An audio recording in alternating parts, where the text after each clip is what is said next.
Today, although quite bright, can best be summed up in one word: windy, and I mean windy.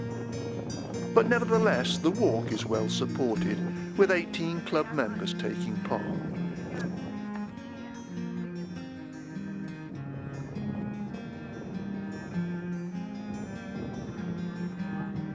Some in woolly hats, others in shorts. And some in feathers.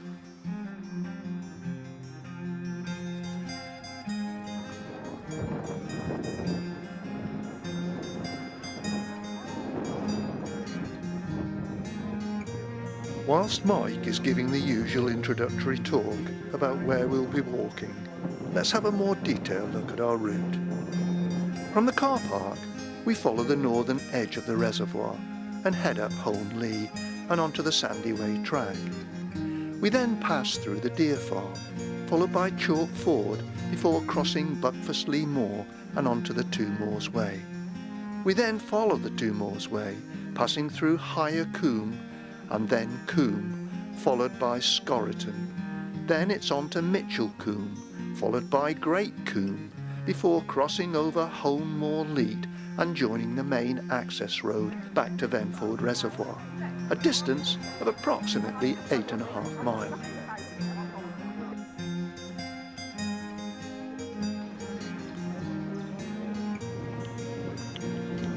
Our route alongside the reservoir does take us out of the strong wind.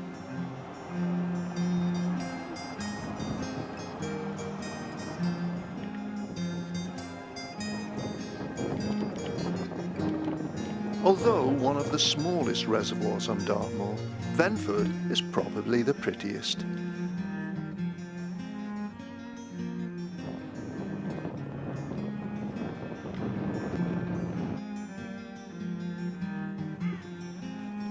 When full, it holds around 198 million gallons of water, and it covers approximately 33 acres and was completed in 1907.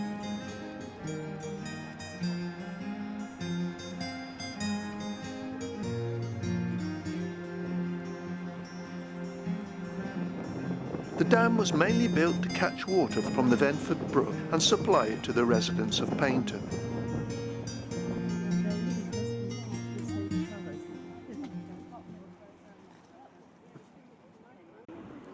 From inside the reservoir enclosure to outside, and we now follow this fence for a short distance before heading out over the open moor, Home Lee.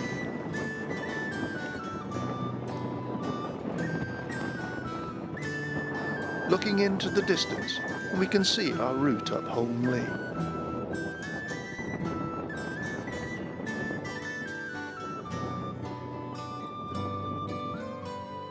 The views as we make our way up the rise are quite outstanding, although I'm having some difficulty in keeping the camera steady at times as the wind is so strong.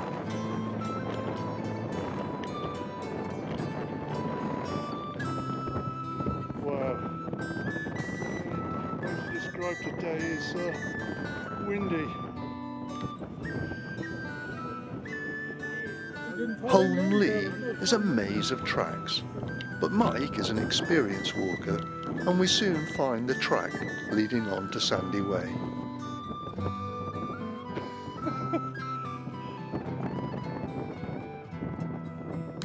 As can be seen from the map, this whole area is littered with disused tin mine workings. Unfortunately today we're not going to visit any, which is a shame.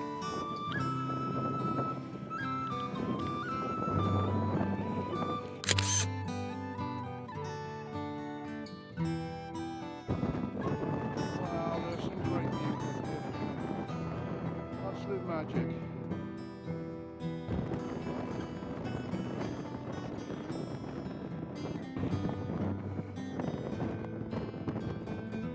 For the next quarter of a mile or so, we are walking on the Sandy Way, although it doesn't really look any different to any other track.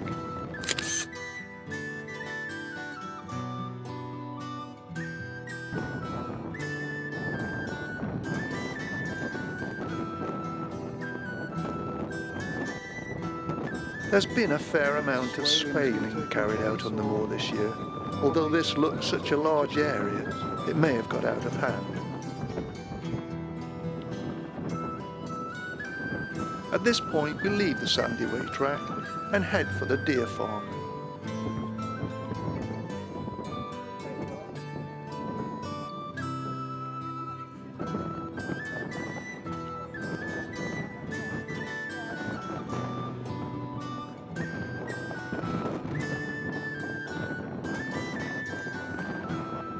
In the distance we can see Riders Hill, the highest part of the southern moor.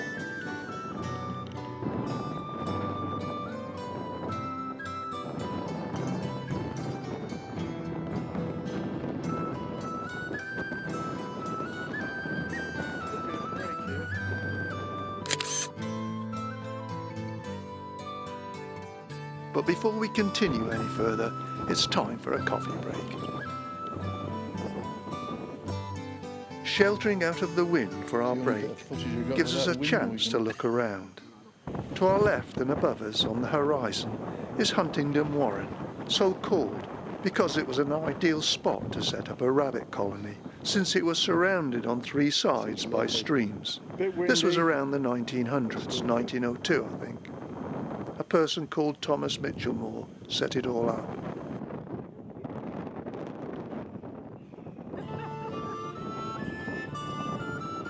They all come.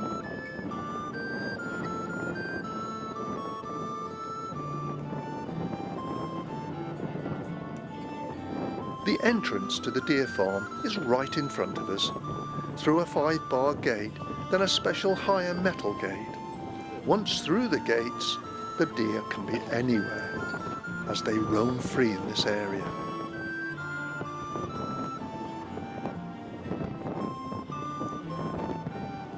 But all we get is a distant look at them. In the wind, it was difficult to hold the camera steady.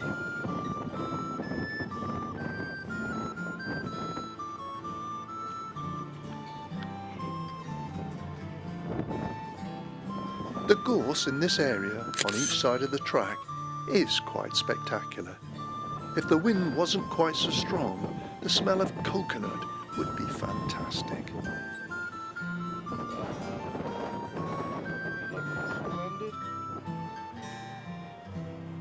Time to leave the deer farm and continue to Chalk Ford. As well as deer, the local farmer also has pigs and cattle. Our route now lies down this track to Chalk Ford on the River Mardle.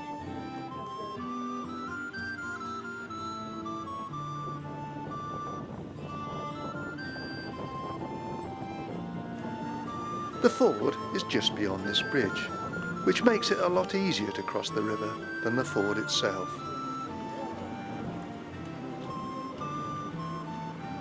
Chalk Ford.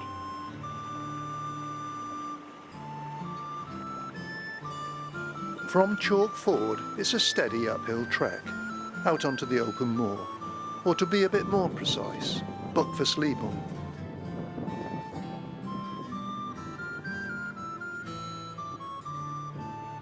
And now inevitably we've got to go up the hill on the other side. Oh, it's not too bad.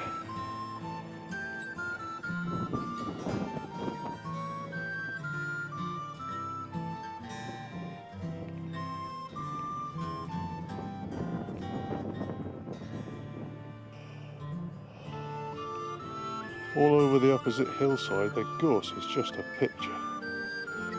Absolutely fantastic.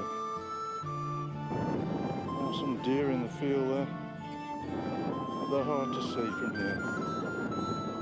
A day like today, which is quite clear, now and again it's good to stop and look at the views.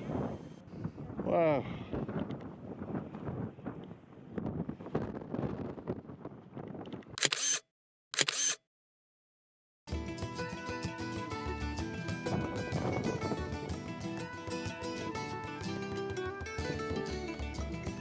It's only a short distance before coming back down to Lud Gate.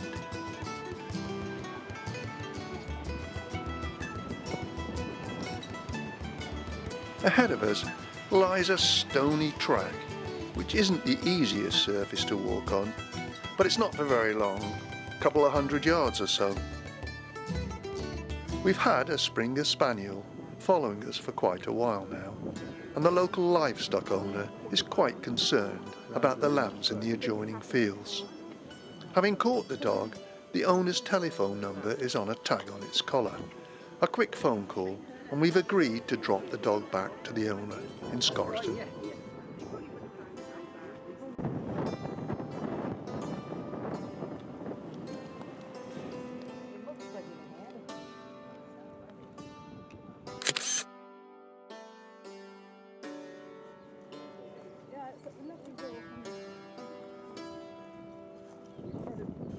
This is part of the Two Moors Way, and today it's at its best, with views right out across Dartmoor.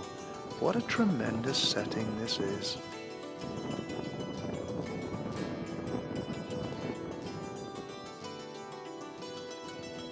Now, I think our walkers have other things on their minds, as we'll shortly be stopping for lunch.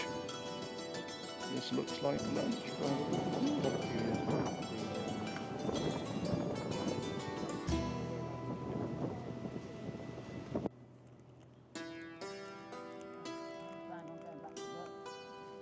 I think it's almost time for us to move on again.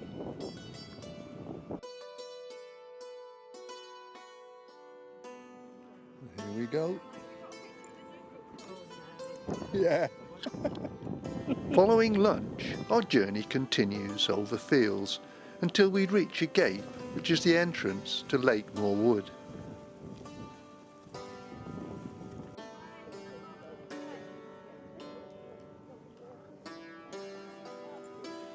This is another steep, leaf-covered stony lane, washed out by the winter rain. We're now coming to what I describe as the combes, starting with Higher Combe. You're a nice bit. Stop on here, eh? Hello there. I like your colourings. Most of these are all quaint, small English hamlets, and well worth a visit, although I'm uncertain whether I would like to live here. Look at that tulip tree. Exquisite. Combe Bridge.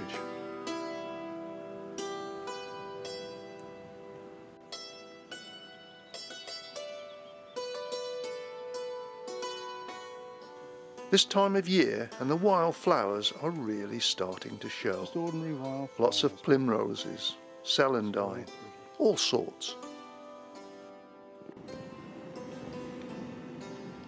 That's an old one. We're now in Scorriton.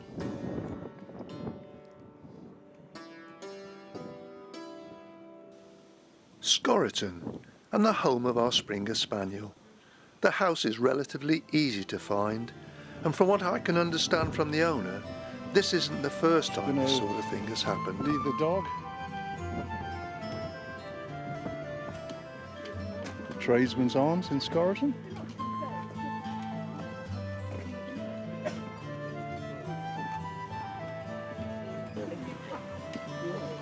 On our way up to home, I think, by the looks of things.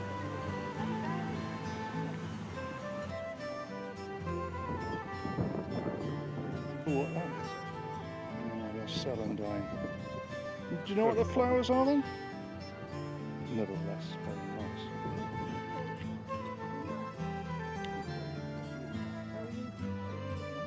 Another combe, this time it's Mitchell Combe. All right, Mitchell Combe then.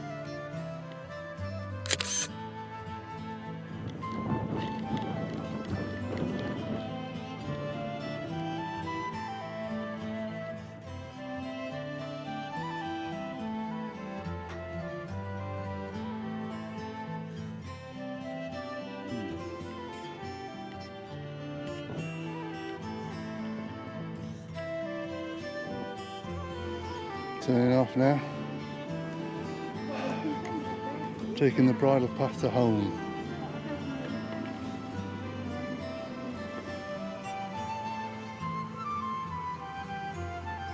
Whilst trying to cross the stream via a convenient plank, one of our ladies slipped and ended up in the stream itself, no doubt much to her embarrassment. After that, everyone crossed by the ford.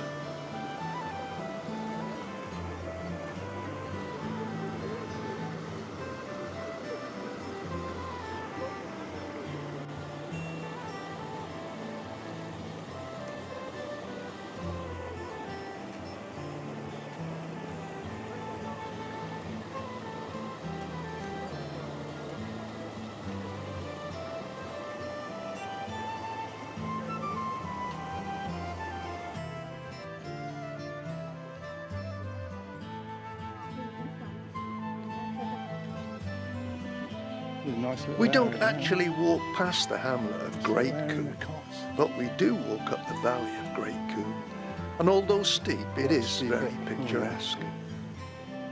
It's a master. Catching the tail end of them going around the corner.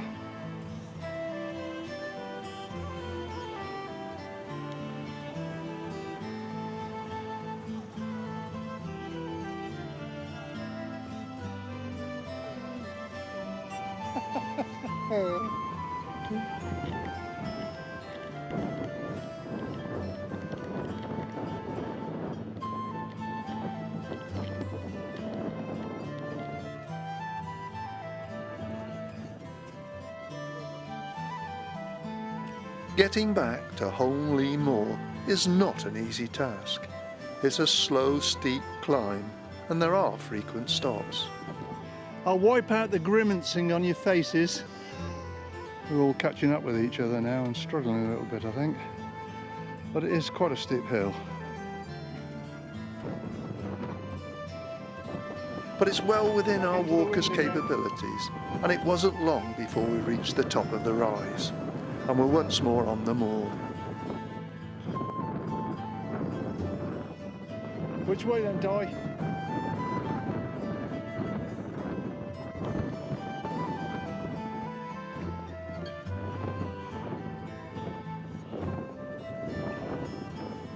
You let me down, Anne.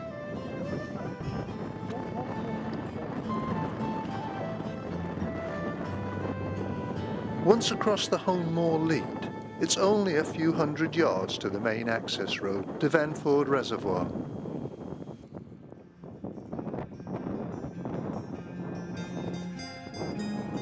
You probably can't hear what I'm saying for the wind, but our route now follows the road, but we keep off it as much as possible, using the tracks made on the grassy verges.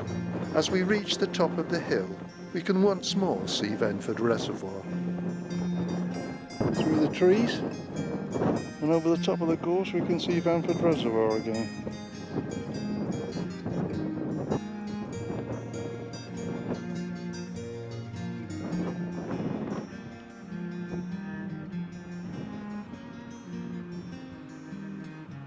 Coming onto the bridge or the dam.